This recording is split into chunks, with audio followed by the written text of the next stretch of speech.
استعفے آپ دے رہے ہیں، کمیٹیوں سے ریزائن آپ کر رہے ہیں، پیرلل اسمبلی آپ لوگ اسمبلی کے باہر لگا رہے ہیں جو آج بھی لگائی گئی ہے، تو کیا کوشش کر رہے ہیں الٹیمیٹلی؟ کس کو قائل کرنے کی کوشش کر رہے ہیں؟ 2 سال سے ہم ایک چیز کہہ رہے ہیں کہ الیکشن کمیشن آف پاکستان کا ایک ہی مینڈیٹ ہے انڈر آرٹیکل 283 کہ صاف شفاف قائل کس کو کرنے کی کوشش کر رہے ہیں ان استعفوں سے اور اس پریشر سے اور پیرلل اسمبلی سے؟ ہم گورنمنٹ کو بتا رہے ہیں، اسٹیبلشمنٹ کو بتا رہے ہیں کہ آپ فری فیئر الیکشن کروائیں۔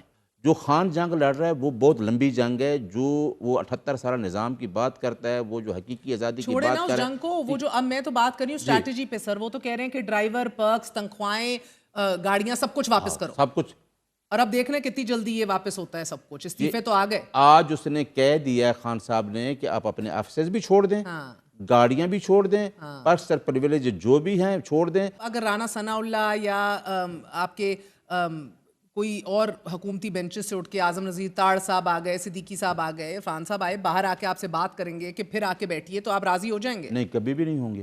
کبھی اعظم نذیر تاڑ سے بات کریں گے جنہوں نے پورا آئین کا حلیہ بگاڑ دیا، جنہوں نے آئین تو کے پھر اندر بات کس سے کرنی ہے سر؟ راول پنڈی سے کوئی آگے بات کریں گے؟ نہیں، چاہ کیا رہے ہیں؟ راول پنڈی ہو، They are not interested in your politics. نہیں تو وہ تو میں نے آپ کو بتا دیا ہے۔ ہمارا ایک ہی مطالبہ ہے، الیکشن جو ہمارا چھینا گیا وہ واپس کریں، اور 26 ہم کیا مطالبہ کر رہے ہیں؟ راجہ سلطان صاحب آئیں تو بات کریں گے چیف الیکشن نہیں، کمیشنر۔ راجہ سلطان ہو یا کوئی ادارہ ہو، کون سپریم چاہتے ہیں؟ آئے کورٹ، کون؟